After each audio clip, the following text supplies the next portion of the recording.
Қостанай облысында құс еті өндірісін еселеп арттыру жоспарланып отыр. Осы мақсатта Қарабалық ауданындағы құс фабрикасын қайтадан жандандыру жұмыстары қолға алынды.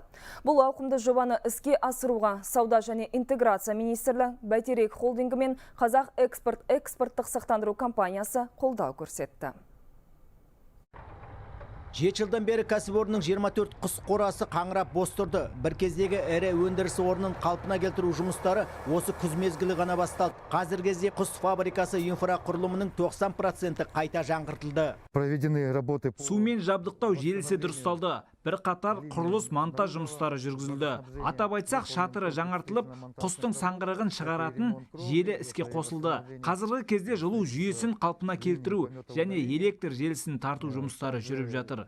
Алғашқы кезеңде 10 құс қорасы жаңғыртылып, жылына 12,5 мың тонна ет өндіру көзделіп отыр. Кәсіпорын өнімдері ішкі нарықтан тыс экспортқа да шығарылмақ. Задача правительства. Үкімет пен ауыл шаруашылық министрлігінің міндеті бұл саланы 100% импорт алмастыратындай жағдайға жеткізу. 2027 жылға қарай Қазақстан халқы 800 мың тоннаға дейін ет тұтынатын болады. Яғни алдымызда үлкен мақсаттар тұр. Бұл жобаның құны 5,5 миллиард теңге. Оны іске асыруға бірқатар қаржы құрылымдары қолдау көрсеткен. Ал Қазақ экспорттық сақтандыру компаниясы оған кепілдік беріп отыр. Сельское хозяйство считается. Ауыл шаруашылығын қаржыландырудың тәуекелі көп. Сондықтан екінші деңгейлі банктер, басқа да қаржы институттары оған бара қоймайды. Қазақ экспорт бұл жағынан бізге үлкен көмек көрсетіп отыр. Құс фабрикасын қалпына келтіру 2 кезеңнен тұрады. Кәсіпорын толық қуатына көшкенде, мұнда 350-ден астам жұмыс орны ашылады. Мағауия Қалиев, Ермек Мұхамедияров, Қостанай облысы, Хабар 24.